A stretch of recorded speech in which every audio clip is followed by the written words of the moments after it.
ഇതൊക്കെ ഞാൻ നിങ്ങൾക്ക് തരുന്ന അറിവാണ്. പക്ഷെ ഇതിനൊക്കെ കിട്ടേണ്ട തിരിച്ചറിവ് എന്താ മക്കളെ?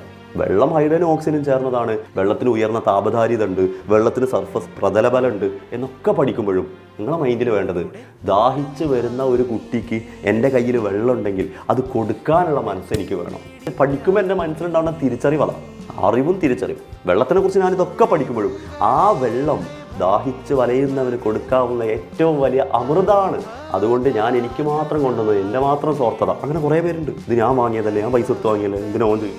അങ്ങനെയല്ല, ഫുൾ ആത്മാർത്ഥതയോടെ കൂടെ കൊടുത്ത് അവൻ്റെ ദാഹം ശമിപ്പിക്കാനുള്ള സാധനമാണ് വെള്ളം, അതുകൊണ്ട് എനിക്ക് കൊടുക്കാനുള്ള മനസ്സ് വേണം എന്നുകൂടെ ആകുമ്പോഴേ ആ മൈൻഡും ആ സെറ്റൊക്കെ വരുമ്പോഴേ തിരിച്ചറിവാവുള്ളൂ. അപ്പോൾ വെള്ളത്തിനെ കുറിച്ച് പറയുമ്പോൾ അതും കൂടെ നിങ്ങളെ മൈൻഡിൽ വരണം. ഓക്കെ.